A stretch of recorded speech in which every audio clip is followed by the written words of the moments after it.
remains our greatest strength. Our strategy is rooted in the recognition that sub-Saharan Africa is a major geopolitical force, one that shaped our past, is shaping our present, and will shape our future. It's a strategy that reflects the region's complexity, its diversity, its power and influence, and one that focuses on what we will do with African nations and peoples, not for African nations and peoples.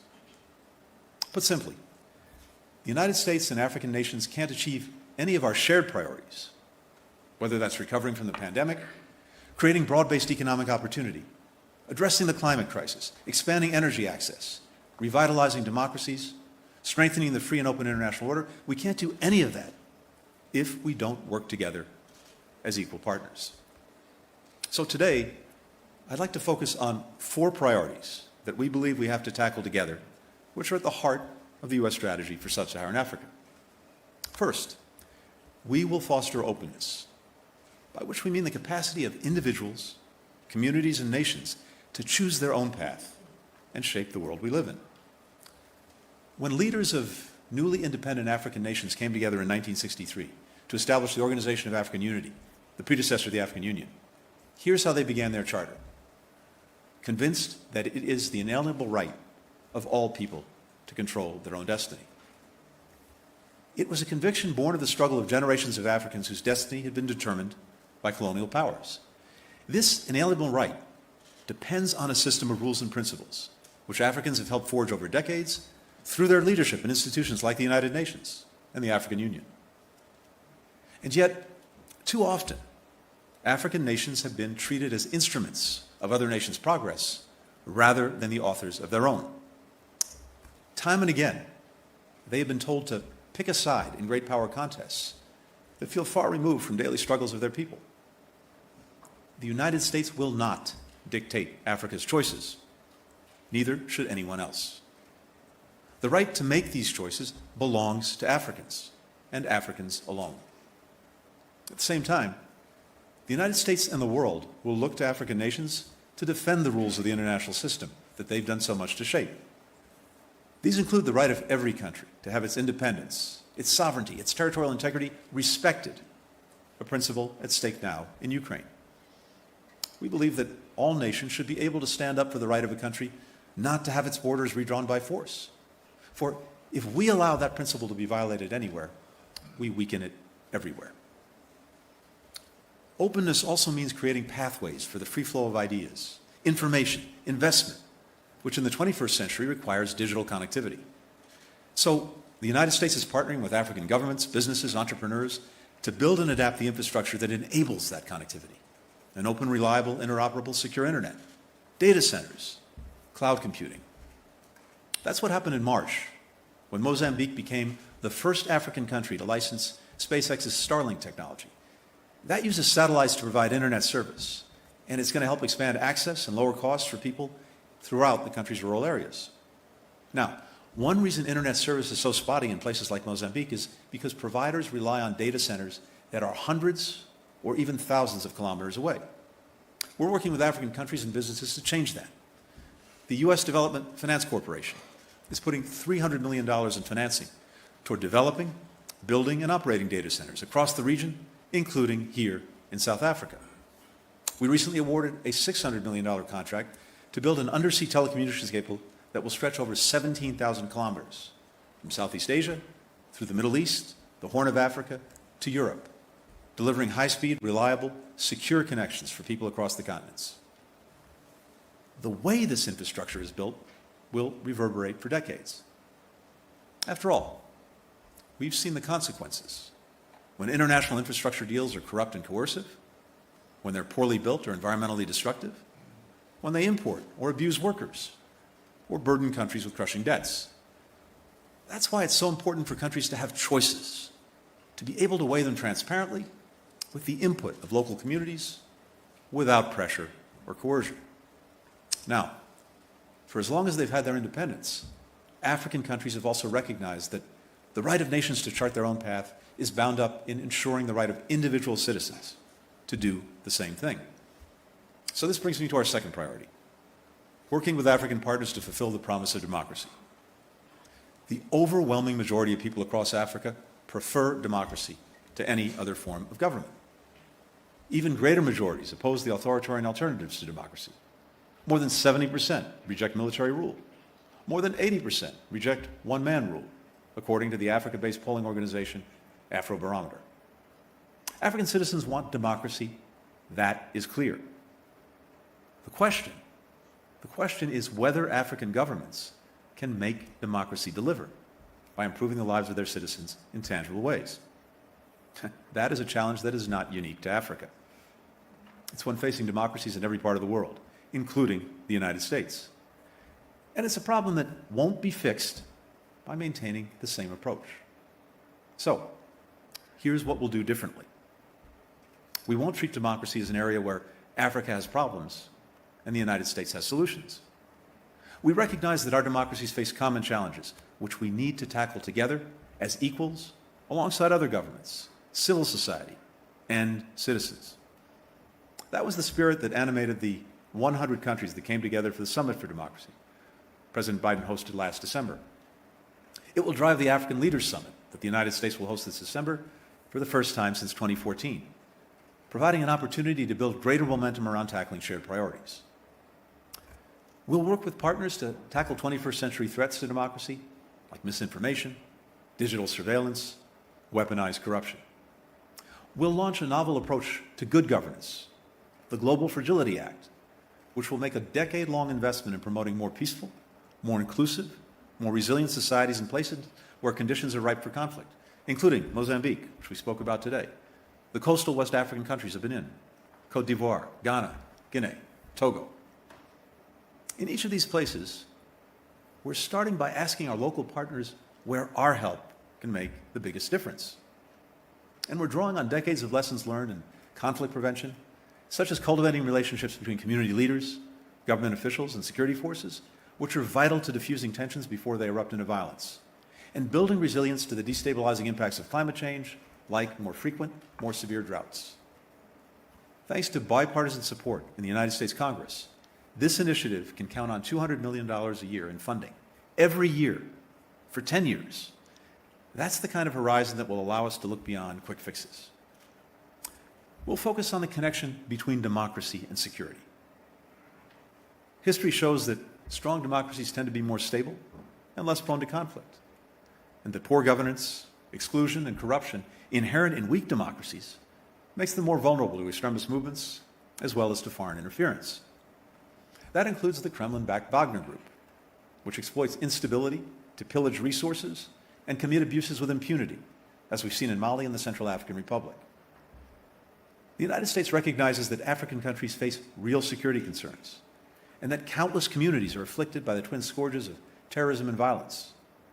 But the answer to those problems is not Wagner, it's not any other mercenary group. The answer is working to build more effective, accountable African security forces which respect people's rights, and tackling the marginalization that often drives people to criminal or extremist groups. The answer is sustained diplomacy to end violence and open paths to peace, diplomacy that's increasingly being led by African leaders, regional organizations, and citizens. African countries can count on the United States to support these efforts, as we've demonstrated through our engagement in places like Chad, Ethiopia, Sudan, Eastern DRC, which is a key focus of my visit this week. Finally, the answer is peaceful transitions of power through free and fair elections. African leaders are increasingly underscoring the importance of these transitions to regional security and prosperity. That includes ECOWAS, which is debating whether its 15 member nations should adopt a ban on presidents seeking a third term. Among the most outspoken proponents of the ban are the presidents of Ghana and Nigeria, both of whom are in their second term. Tomorrow, Kenyans will elect a new leader, and Angolans will follow suit later this month. In 2023, the peoples of DRC, Nigeria, and Senegal will all go to the polls. Every one of these elections is an opportunity for African citizens and nations to reaffirm that leaders are accountable to their people and strengthen the case for democracy in the region and around the world. Third, we'll work together to recover from the devastation wrought by COVID-19 and lay the foundation for broad-based sustainable economic opportunity to improve the lives of our people. We know the pandemic has dealt a devastating blow to Africa. Lives lost, livelihoods shattered. More than 55 million Africans have been driven into poverty by the pandemic, setting back decades of hard-earned progress. The economic pain has been deepened by Russia's unprovoked war on Ukraine. Even before President Putin launched his full invasion, 193 million people around the world were in need of humanitarian food assistance. The World Bank believes that Russia's invasion could add another 40 million people to this unprecedented number. Most are in Africa. The United States is there for African countries in this unprecedented crisis because that's what partners do for each other. And because helping Africans jumpstart a broad-based recovery and build resilience to weather future shocks is vital to our shared prosperity. So let me briefly share how we're doing that. We're rallying other countries and international institutions to step up on key challenges, like debt relief. Together with South Africa and other members of the G20, we helped develop a common framework for debt relief, bringing in China and other creditors for the very first time. For Zambia, this collective commitment is poised to unlock $1.4 billion in an IMF program designed to help the country return to a stable economic path and foster more sustainable, inclusive growth for the Zambian people. We're also providing life-saving support. Since the beginning of the year, the United States has sent more than $6.6 billion in humanitarian and food assistance to Africa. A couple of months ago in May, I brought together a global food security ministerial meeting at the United Nations to try to rally donors to close some of the urgent funding gaps and allow affected countries to highlight the areas where they need support. Our African colleagues made clear that beyond emergency relief, what they really want is more investment in agricultural resilience, innovation, self-sufficiency. We're responding to those calls.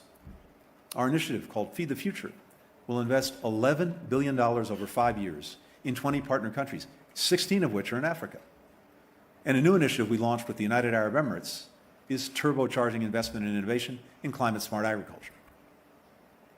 Now, it's not just agriculture. Across a range of fields, the United States is working with African partners to try to unlock innovation and growth.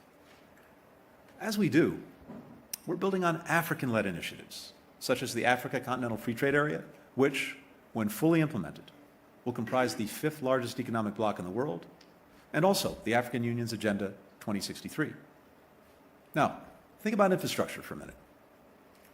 At the G7 meeting just recently held, President Biden led in launching the Partnership for Global Infrastructure and Investment, which will mobilize $600 billion globally toward concrete projects over the next 5 years.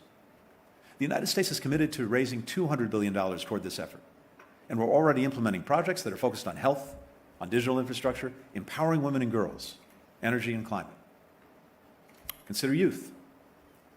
Yesterday, I met with alumni of the Mandela Washington Fellowship.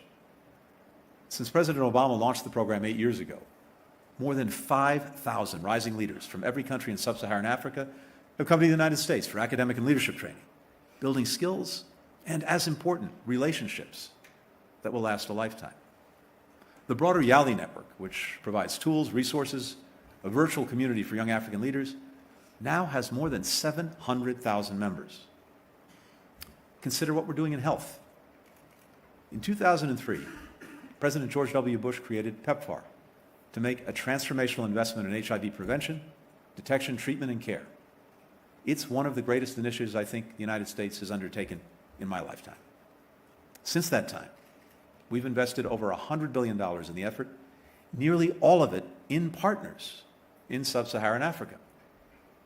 Together, we have saved the lives of an estimated 21 million people.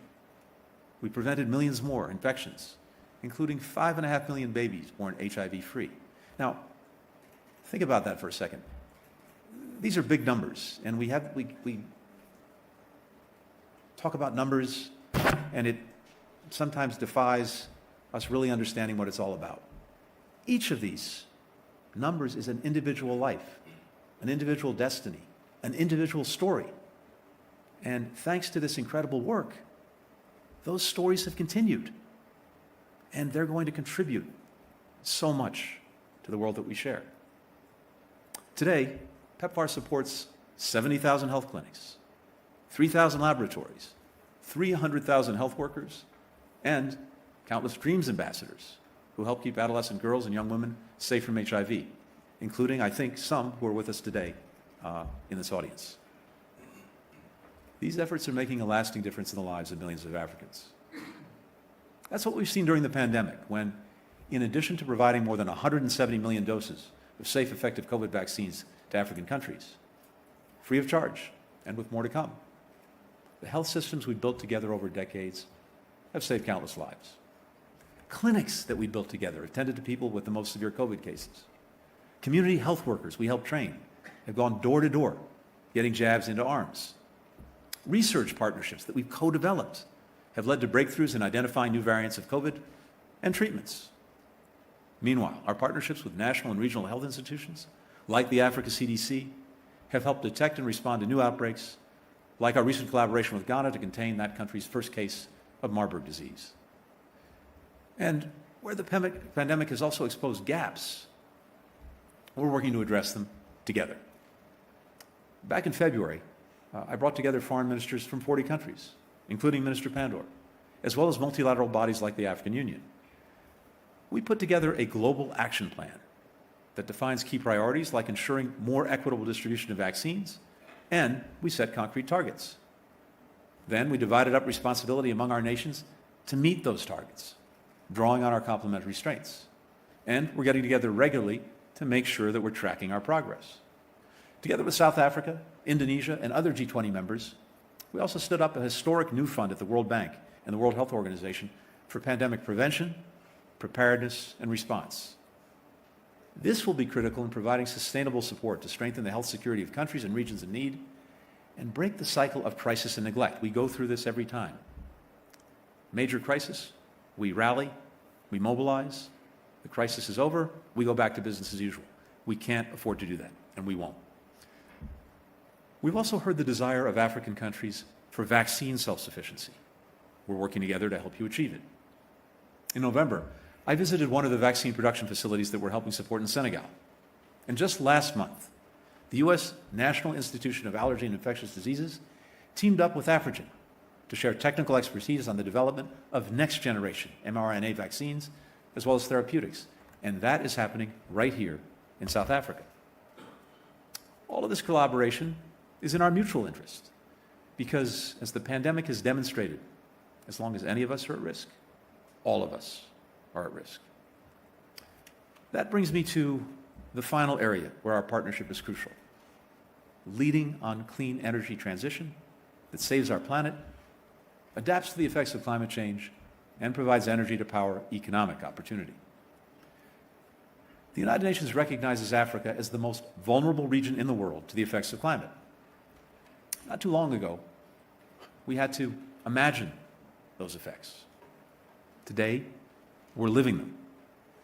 You saw it in April, when catastrophic flooding killed more than 400 people around Durban. Storms like the ones that caused those floods, they're now twice as likely to occur due to climate change. And that will only increase in frequency and intensity as the Earth continues to warm. As in the United States, the people who are already struggling are being hit the hardest. Now, I could not agree more with the foreign minister. Not all countries bear equal responsibility for this crisis. The United States has around 4% of the world's population. We contribute about 11% of global emissions, making us the second biggest emitter after China. Sub-Saharan Africa, which accounts for 15% of the world's population, produces only 3% of emissions. And, historically, major economies like ours took steps to develop that we're now asking others to forgo because we've understood the impact on climate.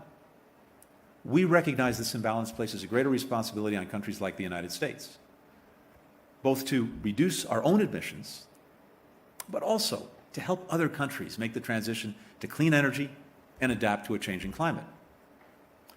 That's why at COP26, President Biden committed to work with our Congress to dedicate $3 billion a year to help people in the most vulnerable countries adapt to the impacts of climate change.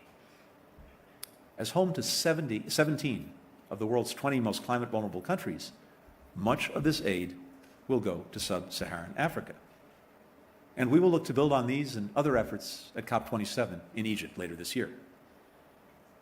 Now, leaders across Africa have made clear that while they're committed to doing their part to reduce climate change, they need greater and more reliable energy access to meet people's urgent needs and growing needs.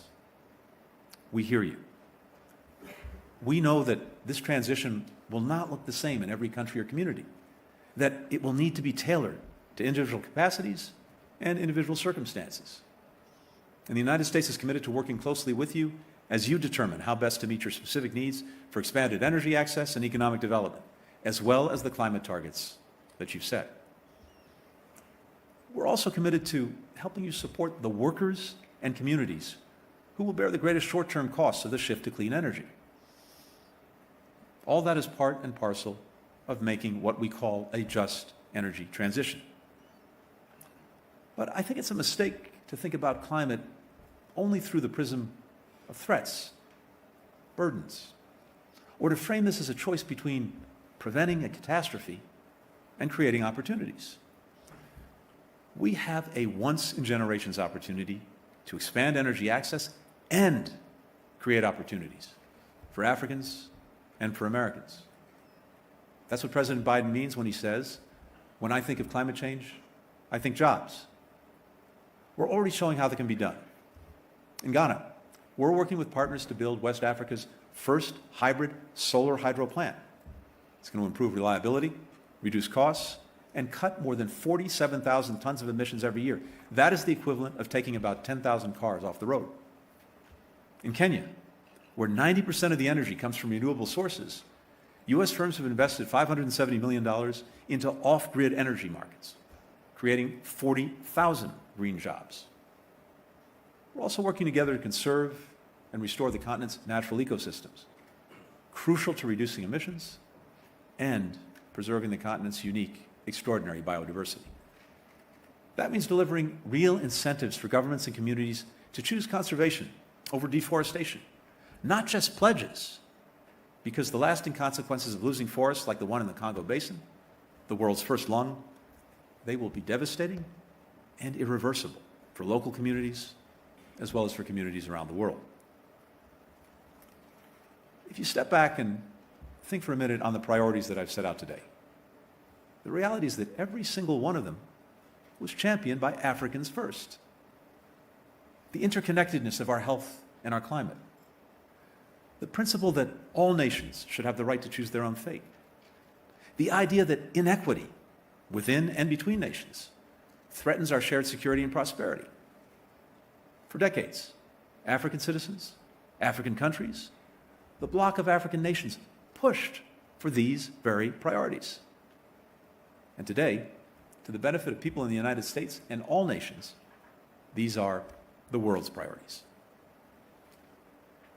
Right now, in South Africa's Northern Cape, the biggest radio telescope in the world, the Meerkat, is capturing some of the most detailed views we've ever had of space.